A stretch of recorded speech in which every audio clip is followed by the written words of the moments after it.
Hi, this is Ross Payton here with Roleplaying Public Radio. This is RPPR, episode 48, Under a Dark Sun, D&D as a heavy metal album cover. And, of course, with me is Tom Church, and we have special guest, Cody Walker. Say hi, Cody. Hello, everyone. You're supposed to say, oh, hi. I'm not going to say, oh, hi, Cody. Oh, hi, Cody. Anyways. Cody, you're tearing us apart. It's been a while since we've done an episode. We've had a lot of stuff going on. Yeah, it's like someone's been out of town. Yeah, someone's been out of town, but we've been to Gencon. We've all been out of town, except for Cody, because Cody doesn't get to leave. Aw. But I went on vacation like a month ago to, like, Alaska, so... Yeah, but it's not Gencon. Yeah, it's not Gencon, so... So you go sit in the corner and cry in shame for a while. Museum and gift shop, and we went to Gen Con. I also toured a historical brothel and also toured 2 breweries. And you didn't mention the brothel before. I didn't? No. Oh. I know the brewery. I learned much about prostitution. Prostitution in the 1890s. And, oh, yeah? I could share some of those stories at a later time because I know we have a lot to do today. So, yeah, I guess I could do an anecdote today about them. But it was they gave us alcohol at like 9 in the morning, and I was like, this might be... It is Alaska. I mean, what else? Yeah. There really isn't much else. And that was actually in Sarah Palin's hometown of Skagway as well. So I thought it was Wasilla. Or no, that's the one she was marrying, right? I don't know. I'm not... You were at her museum and you don't know? When I say museum, it was mostly a place to buy calendars and mints that say Alaska, United States, or the coldest state with the hottest ex-governor on them. So, okay. So I don't know, Jesse Ventura. There's jism everywhere in the entire museum. Wow. Just people beating off to pictures of her. So. Okay. I was one of those people. Oh yes. I'm gonna have to dispute that claim. Cody's favorite thing, aside from Batman Triple X, is the Nailin' Palin. Yeah. So. Yes, starring Lisa Ann. My favorite porn actress. All right. Future interview subject for RPPR. No. Well, he is married, so that's all he's got. Yeah. Well, it depends on how open Sam. No, we're just getting weird. Anyways, we got a lot of news actually today. Keeping up with, we were at Gen Con. First off, of course, the Aaron's ransom. The Get Aaron to Gen Con ransom was successful, and Aaron did run his first game of Call of Cthulhu at a convention. Well, at his first con game, and it was very successful by all accounts. We posted the actual play on the RPPR AP podcast, so you can listen to that. It's gotten a lot of positive feedback. Tom, have you taken a listen to it? Or I was at the table right across from his, so I actually heard a lot of it live as it was going on. Yeah.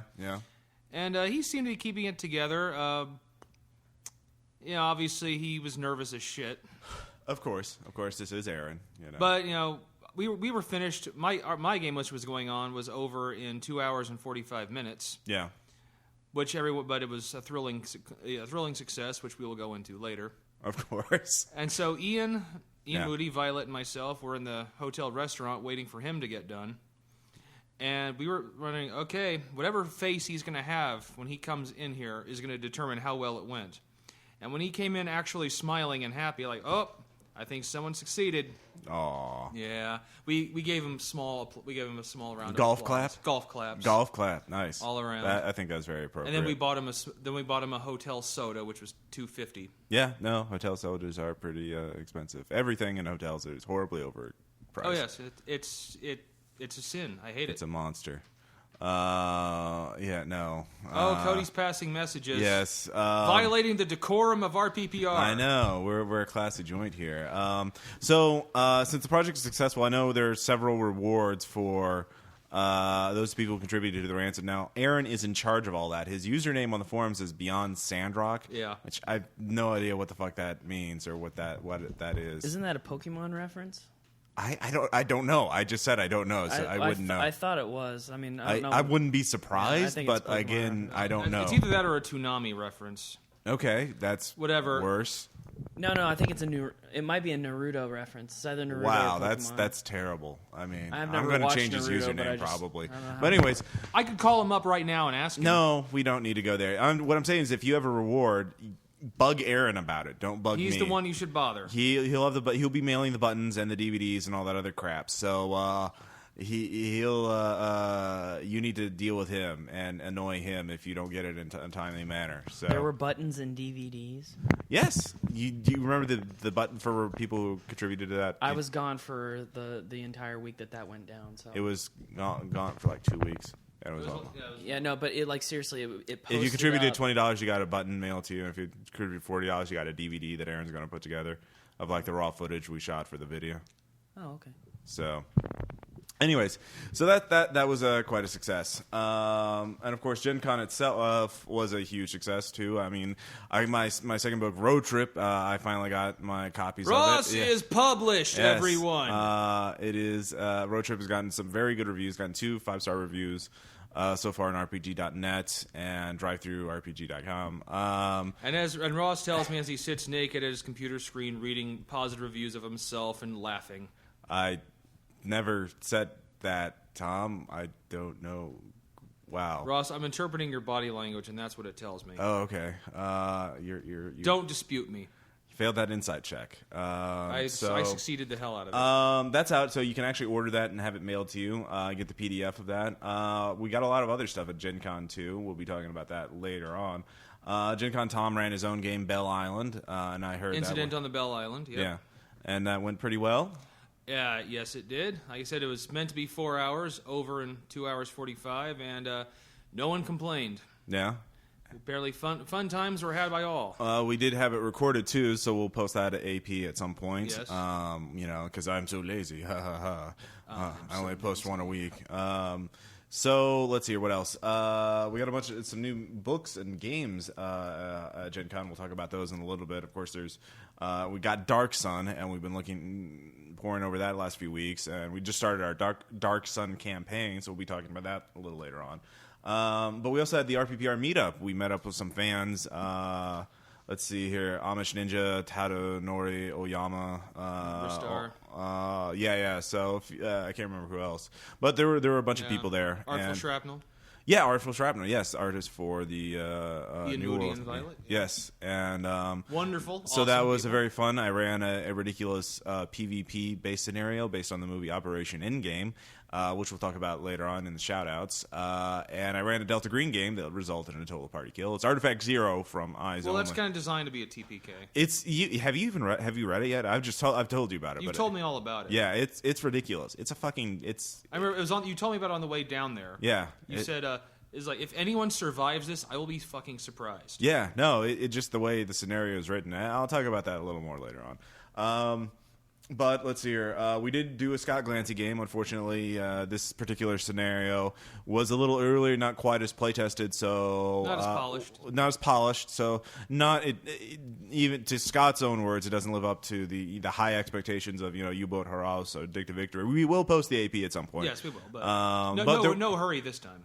Right, there are other games too. I was in a Wild Talents game with 10 players, run by Ben Bow, and there was some drinking involved, and so it got kind of silly. Yeah. I was in a game with you. Yeah. It was something or other's Muse, Mr. Keen's Muse, wasn't it? Oh yeah. That was a road trip game I ran. That's one of the side adventures in Road Trip. I crashed that game. Yeah, that had like 8 players in it, and I did record all those. I did run 3 games of Road Trip. Let's see what else. I played in a World War II based Delta Green game. That was fun. I recorded that, of course, and met up with a lot of publishers, talked to the Arc Dream people. Arc Dream is doing a lot of interesting things right now on their live. If you look in their live journal, they're going to be doing a lot of short PDF supplements for their main games, their main lines like Progenitor, Kerberos Club, and all that other stuff. So, be seeing a lot more stuff. I'll be probably writing some shorter stuff too for Arc Dream. So let's see here. What else? So that kind of. Any other thoughts on Gen Con and overall? Yeah, it's a beautiful time.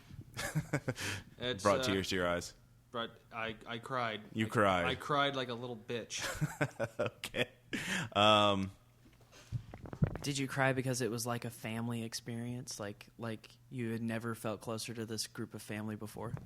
No, actually, it wasn't like that. It was way too big, so everything was anonymous except for the people I really wanted to meet. This was apparently their biggest Gencon ever. 30,000 people this Finally year. topped 30,000. Pretty ridiculous, but very, very fun and rewarding. So that kind of wraps up. Some of the things I got at Gen Con this year: Targets of Opportunity, the new Delta Green book, obviously. Eclipse Phase, the new supplement called Sunward, their GM screen with an adventure. So I will definitely be running Eclipse Phase this fall. Fiasco? Fiasco, yes. Fiasco is an indie RPG game by Jason Morningstar. And the Arc Dream people were raving about it. They played it both nights, and they are 2 nights of Gen Con, and they both loved it. And they said they talked very highly of it. And so this is people like Greg Stolz and Shane Ivey and all these other, and Ben Bowe, and they were all enthralled with it, so I picked it up. So you were enthralled. Yeah, I was like, all right, I'll try it. It's $20, whatever. So I picked it up and we tried to play it, and it was a fiasco because we couldn't figure out the rules. Cody had a week to learn the rules, and he didn't. Some of us were a little bit busy in addition to learning how to play that game, and so I didn't have the chance to learn it completely. Yeah, so we will try a serious game of it sometime, but not in the near future. It's not high on the agenda. Right. Let's see what else. I did pick up Dread finally, so I need to get a Jenga tower, and we'll try that. Yeah. Because that's... I still say the coolest book I got, you gave me. Well, yeah. Go ahead, talk about that. Yeah. Yeah, it's a supplement book, a campaign guide for AD&D. Yeah. Based off the 1980s movie The Keep. Yeah. Which I actually have a bootleg DVD of. Yeah. And the last thing that was released on officially was Laserdisc.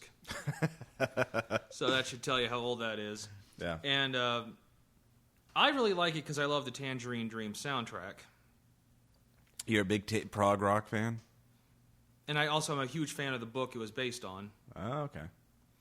So, it's... all I can say is using German submachine guns and shit in AD&D. Yeah, the fact that they statted that up, that is pretty ridiculous. As soon as I saw it, I was like, oh, Tom must see this. And you're right, I must. Yeah.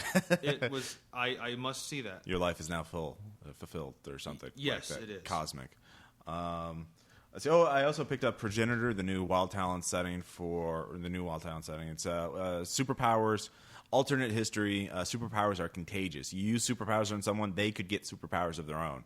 So there's sort of a... and the Progenitor was the housewife. Yeah, housewife who then goes to Vietnam to fight the VC because she's an American, blah, blah, blah. And so she gives superpowers to a VC. And it goes on and on. Kind of like Vampire Generations, right? Exactly, it does. Each one is a little weaker than the Progenitor. But it's a big fucking 400-page book or something, and it's got a lot of words in it. Yeah, you were flipping through it on the way back, and... It's very cool, but again, it's very dense. Yeah. Of course, I could not look at it because I was driving. Yeah, no, driving's good. Not dying is good. So yeah, and of course the trip was ended with our usual stop to White Castle, which of course we do here not... in Springfield. We don't have White Castle, so it's a delicacy, yes, a rare gourmet treat. Yes, you see. Cody is shaking his head like we do not crave it unless we're driving by one. Yeah, because Yeah, it's a weird thing. Anyway, so of course the big find was getting Dark Sun a little before it hit its street date, and I got the Dark Sun campaign and the creature catalog. So I had to go on another trip, and I let Cody borrow the books while I was gone, and. Cody, so you had a week to read them over. So why don't we first start this off? Our main topic of discussion is going to be Dark Sun. So Cody, why don't you give us a little review of Dark Sun first, and we can go from there. Okay, and this is actually what I was doing instead of reading Fiasco because Dark Sun actually matters to me. So I typed up a review for it, and it will also be on my website, which is popgunchaos.com. Actually, you should have mentioned. Yeah, Cody has a new website, a new blog. I feel bad for not bringing this up earlier. We will put this in links. It's a very cool site, very good blog. So I'm sorry. Yeah, and I'm hoping you'll put it on the main site as well, as many other people have said that you should probably do that. So. Yeah. Since it is connected to your site. Yeah, Since you were the one that helped me set it up. Yes, you see. And every time I get an email about it, it says Slang Design on it. So, yeah. So it'd be a good idea if you did that. So anyway, here is my Dark Sun review. Let me try this again. There's no denying that Dark Sun's biggest draw is the unique setting. On a grim, godless desert world, 9 city-states cling to life against the threat of mutated, telekinetic beast and life-devouring sorcerer kings. Everything that was old is new again, as the conventions of D&D have been put up to the mirror and the reflection cast is gloomy and sinister. Everything about the setting is like the cover of a death metal album, and the setting alone may not be enough to justify the $40 price tag for the core book, much less the additional $20 for the creature catalog.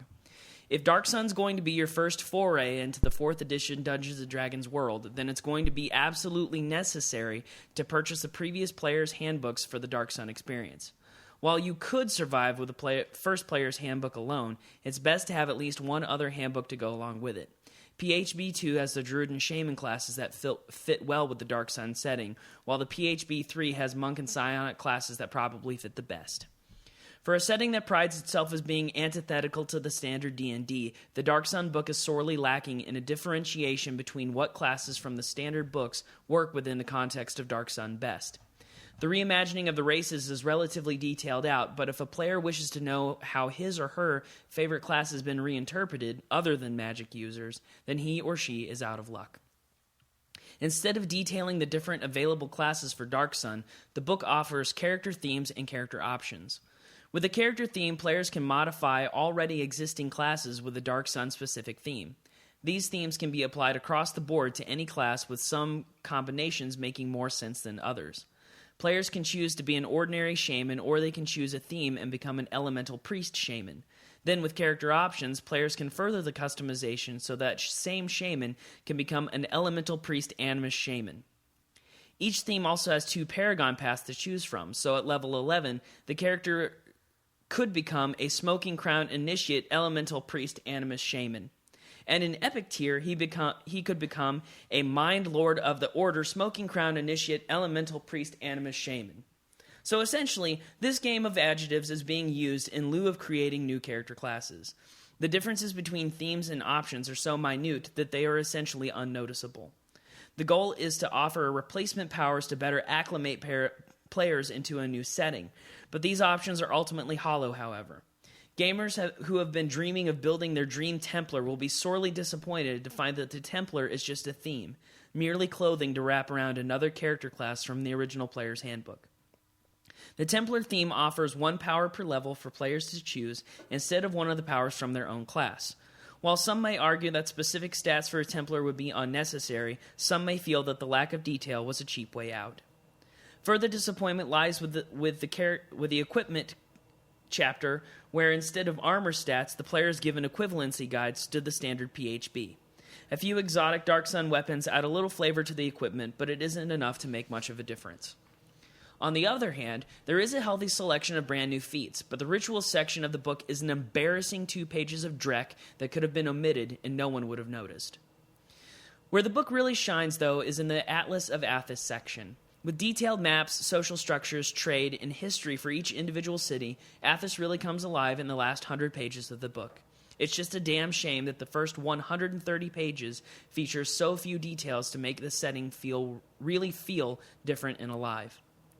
As it stands, the Dark Sun options for players don't really feel unique so much as they feel like skins to place over your pre-existing characters. Making a Dark Sun character can take up to 3 or 4 books, unless you have Character Builder, of course, but my feelings toward this program have been relatively well publicized by this point. Don't go into the game thinking that it will all be laid out for you, because you'll be sorely disappointed. The coordination and effort involved in making a character specific to the Dark Sun setting are almost not worth the effort. As for the creature catalog, there are 20 pages of NPC stats for GMs to use. Each Sorcerer King has been statted out, and while this makes the creature catalog necessary, it would have been an excellent addition to the main source book instead. Sure, this would have made the creature catalog nearly obsolete, but it also would have made the $40 price tag of the source book sting just a little less. So, is Dark Sun's setting unique and frighteningly cool? Of course it is.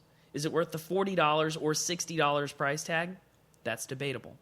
The fact is that information about the setting is readily accessible in other free and legal places, and if you're hard-pressed for cash, print off the wiki article, or better yet, just go to athos.org and print off the 3.5 edition PDF files. Considering the depth that athos.org goes into on their site, it might even be a superior option to the 4th edition books. And that is how I feel. Okay. So... For one thing, I'd like to talk about, the character themes. Now, I'm more of a fan of the character themes because I feel like, you specifically mentioned the Templars, and the Templar is a whole social caste in the world of Dark Sun, and there are thousands of Templars in each, all together, all scattered about these city-states, and they do many different jobs. So if you had one character class, they'd all be doing the same abilities, have the same powers. But you have some Templars who are like the secret police. You have some that are administrators, some that are basically priests, trying to propagandize the people to promote, their Sorcerer King Lord. And then there are the Arcane Defiler Templars, rebellious Templars. I mean, it's trying to say that all people who work in a given area have the exact same abilities, and I feel that they're like everyone who works in the Department of Homeland Security has the exact same skill set. If that comparison works, or if that's a little out there.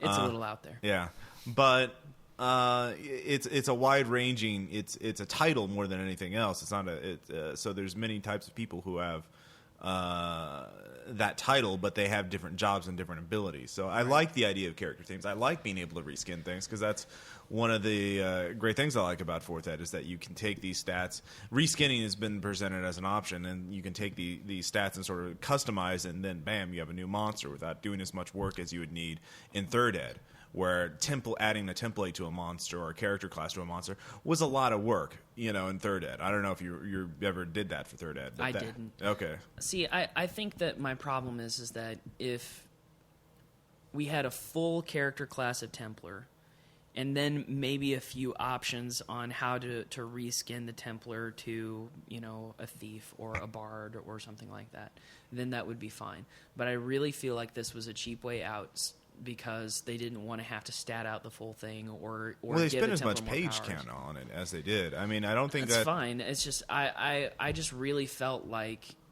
I was sorely disappointed with the Templar because I was expecting it to be a full character class, and I was really excited to be getting into it. And then once I found out that I only have one power per level I can choose from for a Templar, and I think that's kind of cheap. Unless, I guess, if I wanted to make a Wizard Templar. Well, it's an option, yeah, exactly. So, but I don't know. I mean, you could have a Warlord Templar who's in charge of the guard, then you'd have the Wizard Templar who's in charge of, summoning elementals. Well, and I also think, but I mean, whenever you're using character options, you can it's an either or scenario.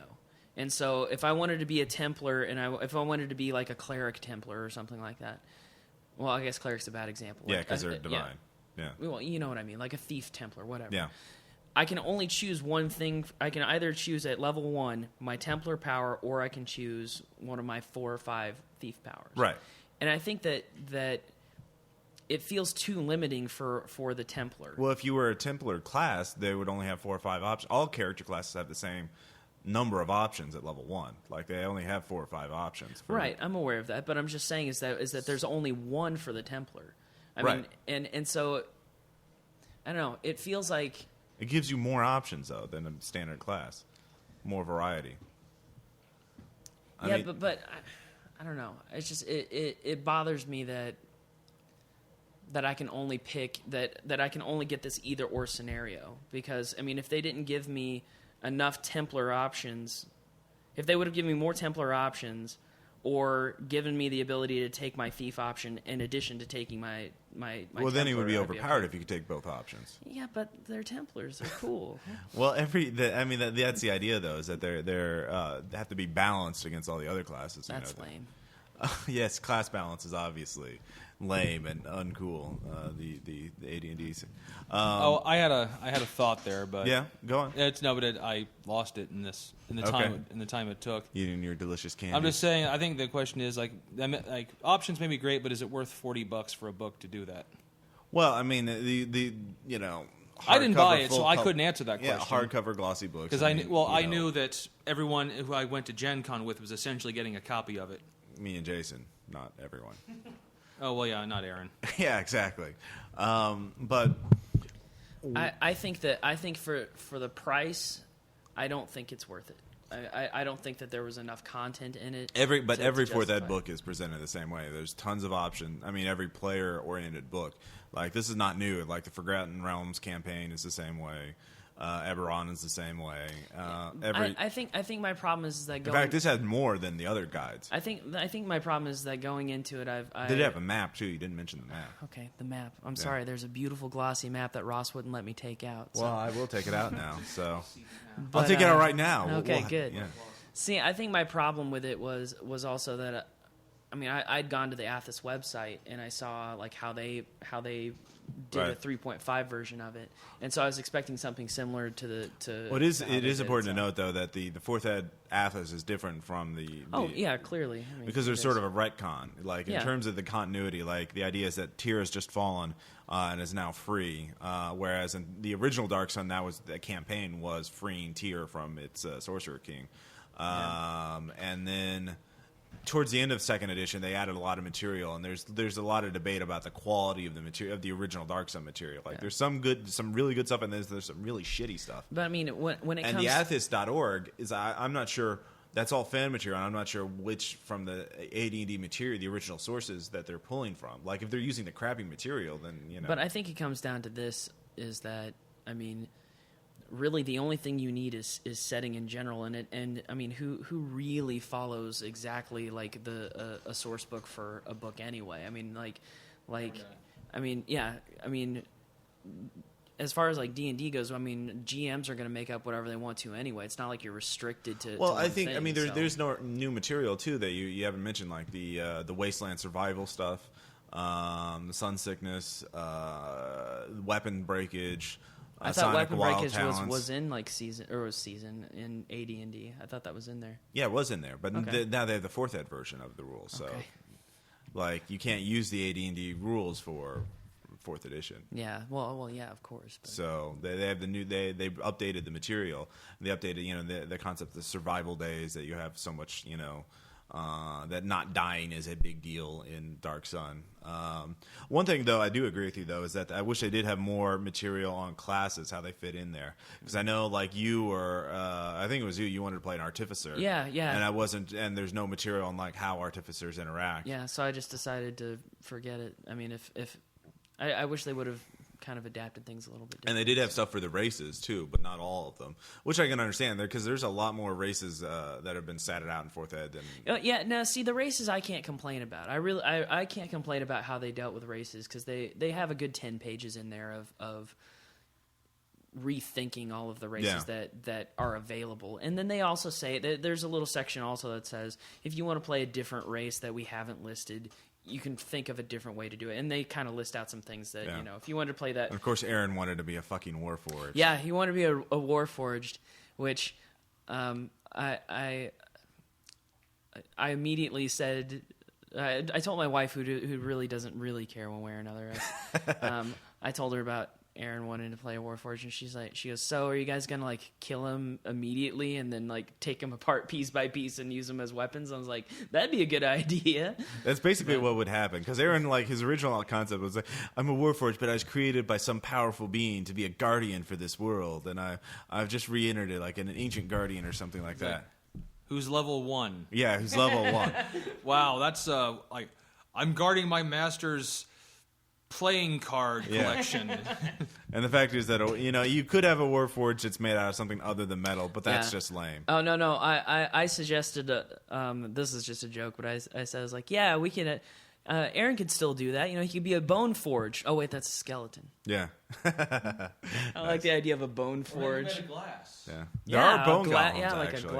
a glass forge. There are actually golems in the creature catalog. There's like sand golems and like shit. flesh golems. My God, Ross, he could actually be made partially of a full bottle of wine glass. Well, it'd be funny if he was if he thought he was like a flesh forged, but he's just like a normal human. I'm a flesh forged. I was created by this thing. Like, no, you weren't. You're just a guy that's gone nuts from sunstroke and shit. I think that would make it a more interesting character than the one he played last night. What do we talk about? Yeah, I just started the Dark Sun campaign, the RPPR. I will post as soon as I run the second game. I will post it to the site because we're doing it as a very different campaign now. It's going to be episodic with rotating GMs, but also have like an overarching narrative. Yeah, there's a framing device, an artifact that carries people from place to place. So when you hear the AP, but anyways, talk about your characters a little bit. Tom, would you like to start? You haven't talked in a while. I'm sorry. Yeah, poor Tom. You're reviewing Dark Sun, and I don't have the books myself, so what can I say? Yeah, only what I've seen so far. Yeah, I am playing a Thri-Kreen druid. Yeah, who is I am not a good guy this time. No, you're not. Like, you're unaligned, right? Or are you evil? Kind of evil, pretty much. Well, I mean, alignment-wise, like evil. Yeah. Okay. It's there. I thought you were unaligned because you're sounding more like survival of the fittest. I'm just that could that's also more be unaligned, not like evil. Well, that could also be it too. Yeah. But yeah, I am the predatory type druid. I will kill and eat anything. Okay. That looks at me wrong. Okay. Which is often a lot of fun because since he's not here, I'll talk about his too. Of course. Yeah, he's playing a lawful good Eladrin Ranger, and I think where all the tension for the players is going to come is he's lawful good and also thoroughly convinced he's right. So. Well, what was interesting is in the first game, he saw two of the characters, Cody and Jason, torturing a dude to find out if he was a bad guy or not. And he just stood there and watched, and it wasn't until he wouldn't put his character at risk to confront them. He saw them torturing. Yeah, I do. But when I went to go drag a dead body drained of all of its moisture into the fire, he tries to stop me. Yeah. He doesn't. Yeah, it's a very convenient, good alignment. I personally, though I'm not a fan of Aaron's role playing sometimes, I really like his character, and only because he is like this contradictory, like you said, like he's good whenever when it's convenient for him. Yeah, and there was a couple of pretty tense moments between Tom and Aaron, and also between Jason and Aaron. Both of those kind of had some pretty tense moments, and I mean they were interesting in that I kept thinking, I'm like, we're gonna kill him by the end of this. Like someone's gonna kill him. It's gonna he's probably gonna have to make a new character at some point. Yeah, it will not end well for him because it's just the thing too is that he's so absolute in what he thinks is right, and then he gets really threatened, and then he gets really angry about. Yeah. I mean, not like.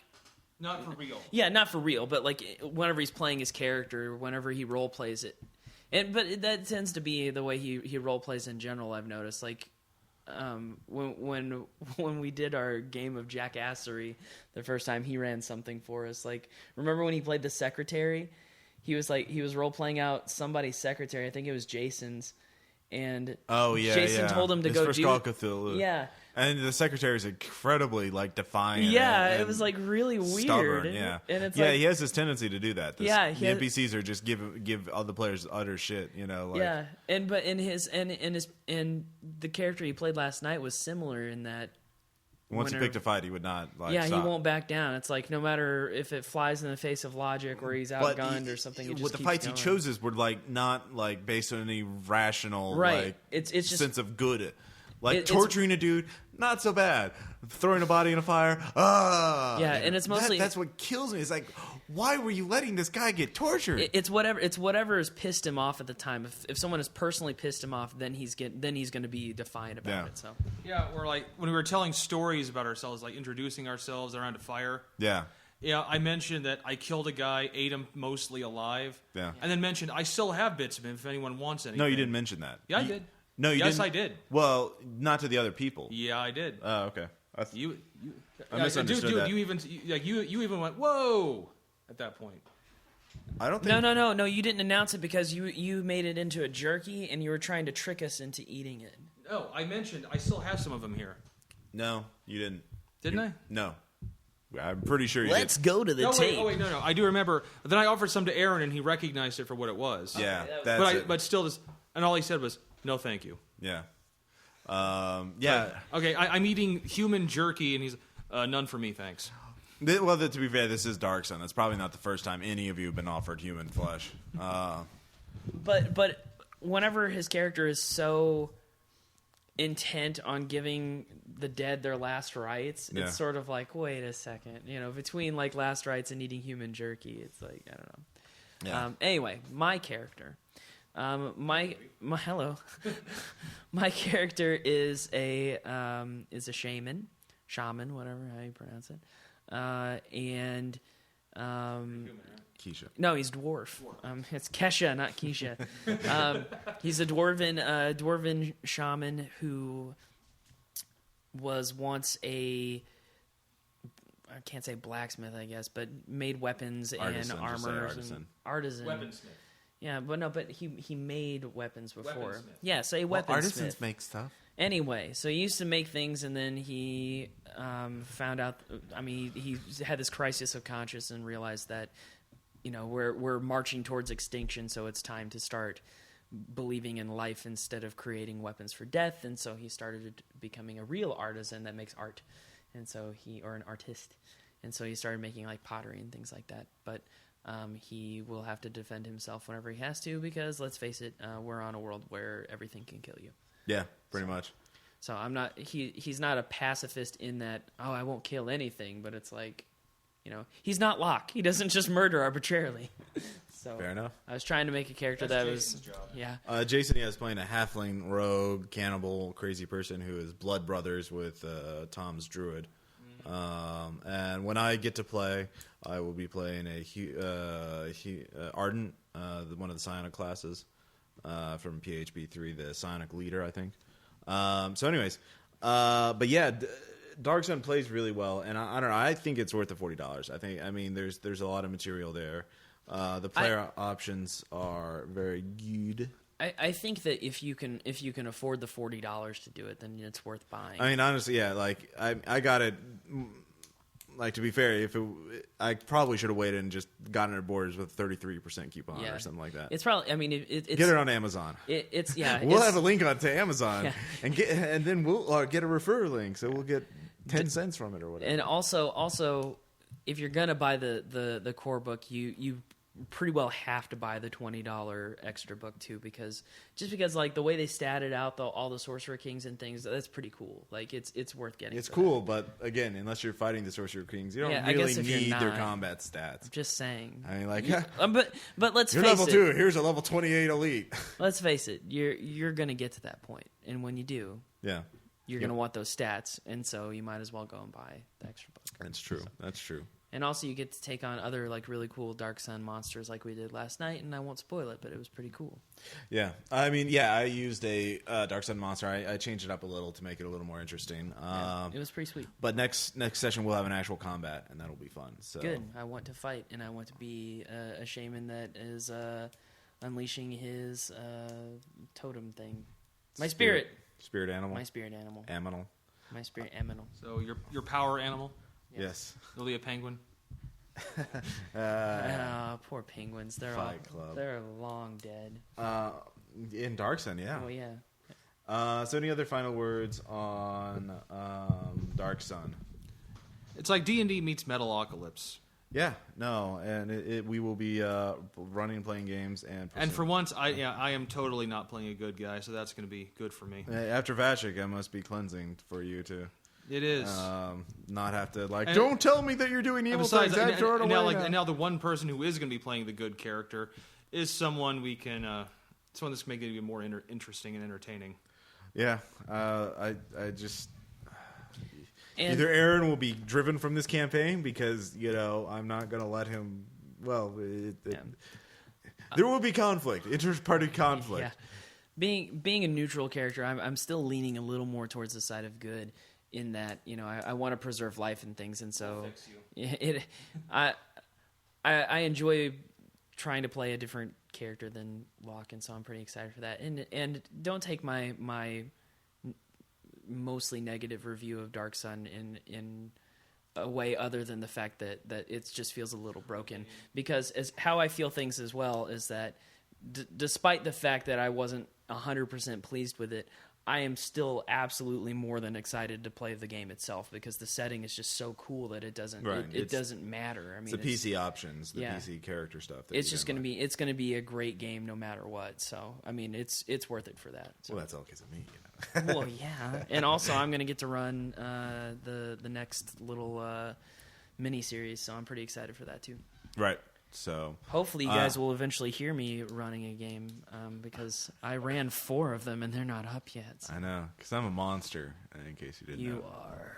All right, so I think that kind of wraps up our Dark Sun discussion. So next up we have Tom with his letter. Then we have shout-outs and anecdotes and all that good stuff. So we'll be right back in chunk. It's a dark sun. It's coming home. It's a dark sun.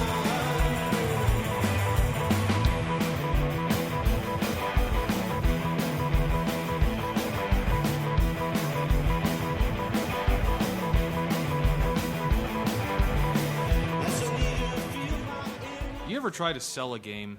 Not in the sense of selling a game idea to a publisher. And yes, thank you, Ross, for reminding everyone you have published multiple games. I'm talking about selling a game to a group, informing them of a game that you have thought of, and then pitching the idea to them. In essence, it is a commercial of your brilliant game idea, and you are selling it to your players. Think of a commercial on TV, say a drug commercial. Now, obviously, you cannot have scenes of old people playing tennis or relaxing in bathtubs that are located outdoors. Think of the drug commercials that involve an actor in a lab coat selling directly to you, touting the benefits of the drug he is selling. As in quotes, Fuck It All relieves the symptoms of depression, improves memory, restores energy, aids in weight loss, clears complexions, reverses the effects of aging, and improves your odds of getting laid by 50%. Then in soft, lightning fast words, he tells you about the side effects. Fuck It All may cause dry mouth, dilated pupils, paranoia, heart palpitations, leprosy, blindness, dysentery, gangrene, and vaginal teeth. Selling a game works much the same way, especially if it's a game that you don't think the group will like pitching a fantasy game to a group of sci-fi freaks. Think back to the drug commercial format. Firstly, you are an actor in a costume, just like the ad. Only you are a nerd dressed as a GM. Now you are ready to do your commercial live in front of a studio audience. But here's a very important tip. In the drug commercial, the benefits are touted first, and then the bad things are mentioned, quickly and at the end. When selling a game, the opposite is true. You must first get the bad parts out in the open before letting them have it with the awesome stuff. With all that in mind, let's see if we can't sell a D&D game to a group of sci-fi tards. The GM says, "Hey guys, I was thinking, for a change next week, how about I start a D&D campaign?" This line is followed by a chorus of negative groans, sounds of disappointment, and a couple of homo says whats. The GM goes on, "It will be starting at level 1, and I'll want everyone here at character creation so I can see your ability score rolls for myself." This is followed by more groans and a few mutterings of fag, as well as one mysterious stick it in. Doesn't seem to be going too well, does it? Well, fear not. For now, all of the negatives have been revealed. Now you can focus on all the good things. You go on. Wait, let me finish. You'll be gaining a level every session, so you don't have to worry about any faggy XP. I also have some house rules for starting in a guild. I have rules for the Ninja Guild, the Pirate Guild, and the Hooker Assassin Guild. I'm also allowing every class and feat and item from any Dragon Magazine website or source book out there. Anything goes. Also, you might want to brush up on the epic level book because you can bet your motherfucking ass we'll be using the shit out of that book. You'll be founding nations, raising armies, gaining hordes of fanatical groupies, and swimming in hot and cold pools of poontang. By the end, you'll be fucking Lolth right in her egg sack, coming all over Drit's face, and you'll be the stars of your own 80s cop flick with Orcus as your partner saying, I'm getting too old for this shit. Do this and see if you aren't running a D&D game by the end of the next week. You're welcome.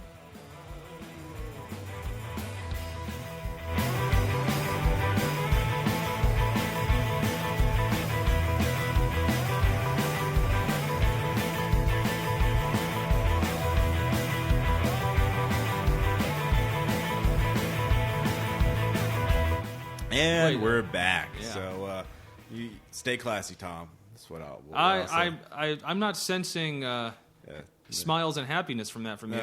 Just stay classy. So I am classy. Yep, that's very classy. Saying to stay classy. Lolth's egg sack's very classy. Anyway, moving on, as Colbert would say. Why don't we go on with the shout-outs, and then we can do the anecdotes. I'll start off with Operation Endgame. It's a new movie that just came out on DVD. It stars Rob Corddry, Zach Galifianakis,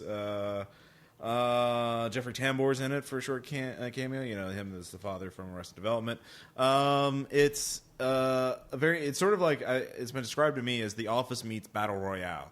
Two groups of government assassins are locked in a bunker, and they try to kill each other. And it's very funny. It's only 90 minutes. There's some good cameos in it, and you should. I based a PvP scenario on it. Is this something you'll have to order, or can you find it at like Best Buy? Or yeah, it's at Best Buy. It came out wide DVD release. It's not like a little, it just didn't get to theaters. So it's not like Dead Snow. Dead Snow's at Best Buy. It was a couple weeks ago. Right, it was. But it's been out for a lot longer. Right. Well, I'm just saying it's out now. So yes, Ross. Because it's an American Thank you, movie. Ross. It's not. Ross, can we move? Ross, can we move on, please? Okay. No. All right, Cody, you had one. Yes, I do. I've got a few actually. All right. The first one and most important one is the documentary "Talking with Gods." It's a documentary about Grant Morrison. It's done by Sequart Publishing and directed by Patrick Meany. It's going to be coming out in October. I actually got to watch the rough cut of it. It's about 90, I think it was like 95% done, the thing that I watched. And it's absolutely excellent. If you're a Grant Morrison fan, you'll absolutely love it. If you have never heard of him, then you will also really, really like it because it is just really interesting period. So if you know nothing about comic books, you'll enjoy it as well because it's just he has lived a very insane life, and so it's excellent. Another thing that I have on my list is to counterbalance the Vertigo title that Ross will be announcing later on. Green Lantern Emerald Warriors is out. The first issue is out. It's starring Guy Gardner, and anybody that doesn't like Guy Gardner, and what? No, I mean I wasn't a huge Guy Gardner fan until like somewhat recently. So if you don't like Guy Gardner, give this a shot. Mostly because I think Fernando Pescerin is doing the artwork, and his art is fantastic. And also Tomasi's writing it, and he's really elevated himself. So. Yeah, I mean, the two of them together are going to put together a really, really great Green Lantern comic. So, as if there's a bad one, because they're all good right now. And then they are. Regular Green Lantern is fantastic. Green Lantern Corps is also really good. But the main one that you need to check out, because most people probably won't pick it up, is Emerald Warriors. So, and then I had a third shout-out. What was that? Children's Hospital. Oh, Children's Hospital. Rob Corddry. Another Rob Corddry shout-out. If you haven't watched Children's Hospital, you should. I don't know if anybody's watched Stella. Stella was a really, really great show, and this is along the same lines. It's just really absurd humor that is just funny. Wacky for the sake of being wacky. And right. It's Adult Swim, right? Yeah, Adult Swim. I think it's mostly on Sunday nights, like around 10-ish or something like that. Right. So. Central Standard Time. Central Standard Time. Oh, my God. All right. Tom, you had one. I'll finish off the Images of Suffering. All right. Japanese movie I had the pleasure to watch. Okay.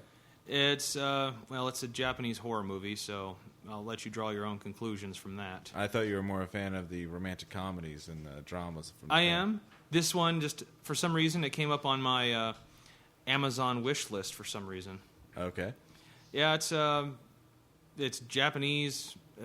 It's a Japanese movie about some loner loser guy and demons stalking him down. All right. And it's very violent and very horrific. Oh, well, that sounds cheerful and delightful. Fine. I will have to watch it. When was it made? Was it like last year or two? A couple years ago. A couple years ago? Okay. I hadn't heard of it. Is it at Best Buy? No, it is not. Who directed it? A Japanese guy. No disrespect to the director, but I cannot for the life of me remember the name of this movie. Did he direct anything else? I don't know. You don't know. Okay. Look it up and find out for yourself. God. GoogleThatForYou.com. Shut up. I had two more. One is a TV show, Rubicon. It's on AMC. It's a show of conspiracies and it's layers upon layers of puzzle solving, cryptography, and secrets and lies. Ross likes conspiracies. Conspiracies are fun. They're awesome. It's secrets and lies, and it's very well done, very well acted, and I would recommend it. So it just started. It's a completely new show. There's only like 4 episodes out. Very easy to catch up. You can probably watch it streaming on the AMC. And of course, I will say about AMC. Have you guys seen the Walking Dead TV show trailer? Yes. Oh I have. my god, it's gonna be so great! And speaking of zombies, yes, there's a Vertigo comic called iZombie, art by Mike Aldred, who did Ecstatic, very distinct. And what's it? Madman. I like that you said Ecstatics is like that's the thing you'll know him for. Well, that's the first thing that popped in my head. He did Madman. I just mentioned Madman right after that. And that was the first thing I read. I read Ecstatic before Madman. And is then that okay? The last thing wrong? Yes, it is. And then the most recent thing that he's done was he was part of Wednesday Comics. He did a Metamorpho story alongside Neil Gaiman, which was really I haven't read good. that. So you should. You can actually buy the hardcover now as well. That's another shout out we should do is the Wednesday Comics hardcover. It's like $50, I think. Oh, and nice. But it's like After Dark Sun. I don't know. Oversized. It's beautiful. The artwork is fantastic. You jerk off. And I would never ever do that. But it's a very beautiful. It's a very beautiful book, so it's worth getting. Okay. No sticky pages for him. Yeah, no, Tom. Again, with the classiness. So Ross, do you not get me after all these years? I do. I wish I didn't sometimes. Anyway, you're stuck with me. Oh, goddamn. Anyway, so anecdotes. So yeah, that's all our shout outs. So anecdotes. Why don't we talk a little bit about our Gencon games, and then of course we can. So why don't you talk about the my Liberty game? Bell? Yes. Yeah. The Liberty incident on the Bell Island. Yeah. It's a World War II game set on board a Liberty ship, which are hastily built cargo ships built during World War II by America.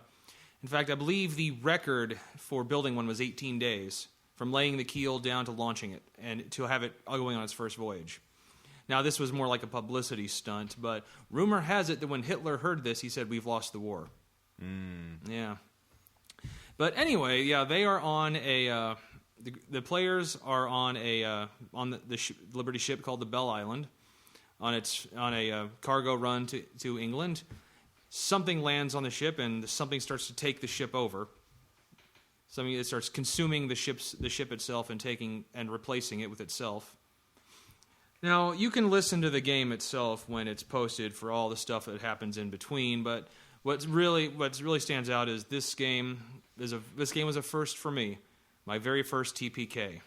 Total party kill. Yes. Yes. And what happened was I had 8 players too. Ian Moody, who was Artful Shrapnel on the forums, was in the game, and he was playing. Actually, Violet. Was Violet there too? Violet was in the game too, and she actually had inadvertently chosen the highest ranking member of PC on the ship, so she was technically supposed to be in charge. Yeah. But you know how quickly when the actual NPC captain vanishes, how quickly order will break down in a game. Yeah, of course. So Ian largely takes over, and they figure out that the only way to reveal this thing or get it off of them, because it might be on them eating parts of them, is electricity. So there's a whole bunch of just electrocuting themselves to make sure, like, okay, I'm good. So the ship was carrying 450,000 crates of tank ammunition, which I checked. That's actually as many. I could carry that many crates of ammunition for a tank. And they set a slow-burning fire that would eventually blow the ship up. And they were getting into the lifeboats. And Ian's character was standing there with a portable generator saying, "No one enters this lifeboat unless they get electrocuted." So one of the other players, not really all that insane yet, decides he's going to lose it at this point and opens fire on Ian with a BAR, Browning automatic rifle. Right. Rolled a 1 on a full auto shot, so he turned Ian into paint. Right. 1 in Call of Cthulhu BRP rules is a critical hit, a best possible critical hit. And with a big caliber automatic weapon on full auto, yeah, you're pretty much dead. So he does, Ian splattered all over the deck. So then another player then brains that player to death with a spanner wrench. And so the then 6 remaining players pile into the boat, and I make them. They have to make a collective amount of successes on strength rolls to row away from the ship far enough before the ship explodes. Unfortunately, they're about too short. Yeah, so the ship explodes and the shockwave shears part of the boat their lifeboat in half. So they're sinking in the middle of the North Atlantic. It's cold, and I tell them, okay, I need 1 luck roll from one of the people in the boat to determine if the destroyer you contacted earlier finds you. And one person had a luck of 90. Got the dice, rolled it, 91 came up. They all froze to death in the North Atlantic, except for some of the ones who weren't electrocuted, who still had part of the thing on them. So they actually lived, quote unquote, until the destroyer finally did find the bodies, and they were brought on board, and the whole thing continues. No. Yeah. Oh, cheerful. But it was one of the TPKs that everyone at the end was really happy about. Yeah. No, it sounds pretty dramatic. Yeah.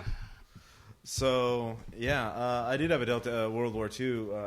I played in a Delta Green game, World War II, right when Delta Green was being formed. And I played a Lieutenant Fairfield, which, if you know Delta Green, he was the one of the leaders of Delta Green later on in the 80s and 90s. And so we were paratroopers on a training mission.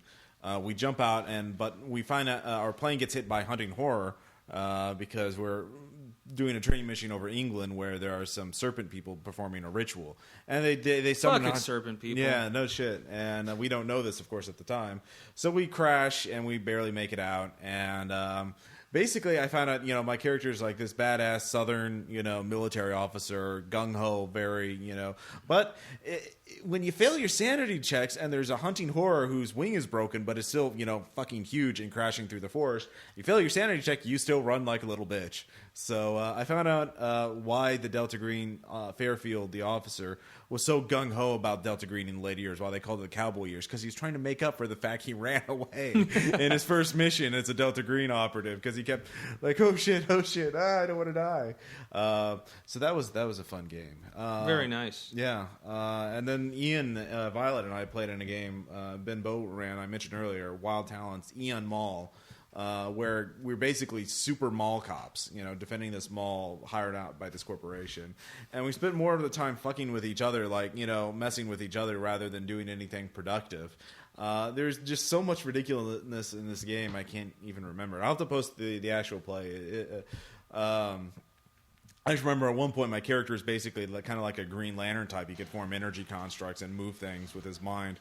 So I built a statue of our corporate liaison, who's this douchebag, and I had him like eating kittens live as a statue, like Mike the douchebag.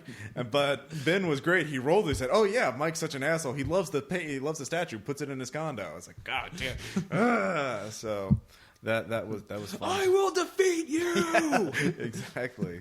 And then Artifact Zero. I'll just mention this last. Artifact Zero is basically a near guarantee that everyone is going to die, because it's basically based. You're trying to find out why these archaeologists. My God, death. Well, the basic premise is you're investigating why these archaeologists in Montana keep disappearing. And you find out that they're uncovering human skeletons that are millions of years old. And you figure out later on that they're the skeletons of the archaeologists, aged millions of years. So, like, how can this be? This is weird. It turns out that they found this artifact, Artifact Zero, that is infected with T radiation, which is from from beyond, the Lovecraft story fragment, Tillinghast resonator. Which basically this radiation, you touch a metal object infected with it, you get the radiation, it builds up in you, and then you're sent back through time. And there's no way to detect this radiation. There's no way to know that you're infected with this radiation until you're sent back 6 million years back in the past. So basically the people, when they find this artifact, they're like, okay, well, we check it out. We investigate it. We examine it. Like, okay, well, you have to... Yeah, they like, oh, shit, he's disappeared. Agent Thomas disappeared. Oh, fuck. And then they all died. So... do you get to play anything 6 billion years in the past? No, because you suffocate before you get there. Oh, because the cave's not there. Well, no, it explains you have to go through another dimension before you get sucked to the past, and there's no air in the other dimension. So the only way to do it is to not touch anything. Not to touch this one object. 2 objects. If you don't touch those 2 metal objects, you're fine. But if you touch either of them, you're dead. And there's a way you can ground yourself and purge yourself, but you have to electrocute yourself. And that's electricity. Electricity. It's electricity. Is there anything it can't do? Yeah, that should be the standby in any horror. If you ever find yourself chased by a monster or an infection, you like fire and electricity. Those seem to be the 2 great killing things. If you can't kill with electricity or fire, you're fucked. So, and bullets. But seriously, what couldn't be killed by fire or electricity? I mean, fire bad, and electricity. It's just a form of heat. Exactly. Heat energy, same as fire. So, yeah. So, good times. Cody, do you have any anecdotes from the Dark Sun game you'd like to? Or we already talked about Aaron's fuck ups. So, he's just. Well, I would say fuck ups, just weird, questionable stuff. Yeah. I do think that at some point, I hope Aaron's mature enough to let a PvP scenario go by. I mean, because I do think sooner or later one of you guys are going to kill one of the others. Yeah, I'm actually like incredibly excited for it. I mean, I have no idea. And whenever I'm starting to run all of this, I kind of plan on trying to put people in situations that are sort of moral like dilemmas. So. Oh, yeah. It's going to be great. I can't wait. I mean, there was a moral dilemma there, and he failed it. He let the guy get tortured. I still can't get over that. I still can't get tortured for such a good two shoes. He didn't, hey, stop torturing that dude. Stop cutting him up. Okay, dude, Voshik stepped in when there was some shit like that going on. Well, right in front of him, yeah. I mean, he didn't search very hard. I mean, he didn't, look But if it I out. saw it, I would jump right in. Yeah.